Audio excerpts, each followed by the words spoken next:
السلام علیکم ناظرین، میں رئیس اعظم حیدری، کولکتہ انڈیا سے۔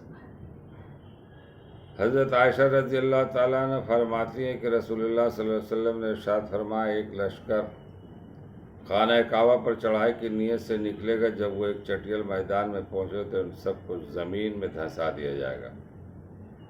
حضرت عائشہ رضی اللہ تعالیٰ عنہ فرماتی کہ میں نے عرض کی، یا رسول اللہ، سب کو کیسے دھنسا دیا جائے جبکہ وہیں بازار والے بھی ہوں گے اور وہ لوگ بھی ہوں گے جو اس لشکر میں شامل نہیں ہوں گے؟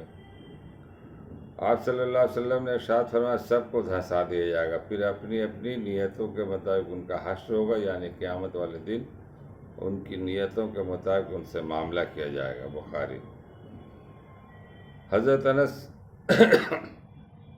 بن مالک رضی اللہ تعالیٰ عنہ سے روایت ہے کہ رسول اللہ صلی اللہ علیہ وسلم نے ارشاد فرمایا، تم نے مدینہ میں کچھ ایسے لوگوں کو چھوڑا ہے کہ جس راستے پر بھی تم چلے، جو کچھ بھی تم نے خرچ کیا اور جس وادی سے بھی تم گزرے، وہ ان اعمال کا اجر و ثواب میں تمہارے ساتھ شریک رہے۔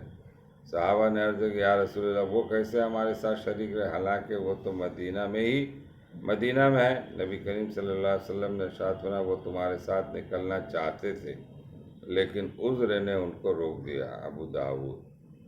پہلی حدیث بخاری کی تھی۔ حضرت ابن عباس رضی اللہ تعالیٰ عنہ سے روایت ہے کہ رسول اللہ صلی اللہ علیہ وسلم نے ارشاد فرمایا، اللہ تعالیٰ نے نیکیوں اور برائیوں کے بارے میں ایک فیصلہ فرشتوں کو لکھوا دیا، پھر اس کی تفصیل یوں بیان فرمائی کہ جو شخص نیکی کا ارادہ کرے اور پھر کسی وجہ سے نہ کر سکے تو اللہ تعالیٰ اس کے لیے پوری ایک نیکی لکھ دیتے ہیں، اور اگر ارادہ کرنے کے بعد اس نیکی کو کر لے تو اس کے لیے اللہ تعالیٰ 10 نیکیوں سے 700 تک، بلکہ اس سے بھی آگے کئی گنا تک لکھ دیتے ہیں۔ اور جو شخص کسی برائی کا ارادہ کرے اور پھر اس کے کرنے سے رک جائے تو اللہ تعالیٰ اس کے لیے پوری ایک نیکی لکھ دیتے ہیں، کیونکہ اس کے برائی سے رکنا اللہ تعالیٰ کے ڈر کی وجہ سے، اور اگر ارادہ کرنے کے بعد اس نے وہ گناہ کر لیا تو اللہ تعالیٰ اس کے لیے ایک ہی گناہ لکھتے ہیں۔ بخاری۔ اللہ تعالیٰ کتنا رحیم ہے، کریم ہے کہ اگر ہم لوگ برائی کی نیت کر لیتے ہیں اور نہیں کرتے ہیں تو ایک نیکی، اور کر لیتے تو ایک نیکی، ایک گناہ لکھی جائے گی، اور نیت کرنے کے بعد جب کرتے تو 10 نیکیوں کے علاوہ سینکڑوں نیکیاں وہ درج کر دیتے ہیں۔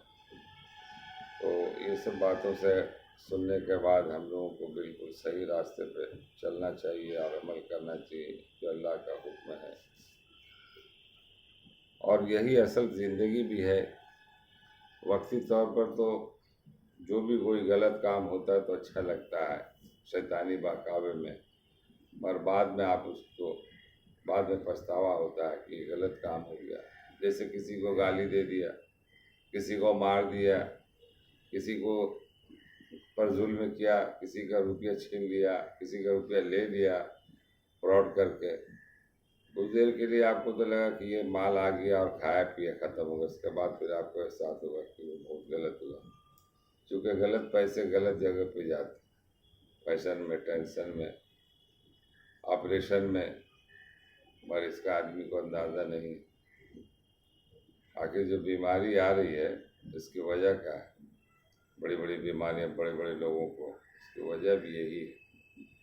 اور بیماریاں 2 طرح کی ہیں، ایک اللہ والوں کی جو بیماری آتی ہے تو اس میں آزمائش ہے، نیکیوں کو بڑھا دیا جاتا ہے، اعلیٰ درجہ بڑھا دیا جاتا ہے، ان کا درجات، اور جو غلط کر کے تو ان کا وہ سزا کے طور پر ہے۔ وہ بھی اللہ تعالیٰ کی ایک رحم و کرمی ہے کہ آپ کو دنیا ہی میں سزا دے، تاکہ آپ بیمار پڑتے ہیں تو آپ کس کو یاد کرتے ہیں؟ آپ کے منہ سے جو نام نکلتا ہے، لفظ نکلتا ہے، 3 لوگوں کا نکلتا ہے، اللہ جی اللہ، اللہ جی اللہ، ابا جی ابا، اماں جی اماں۔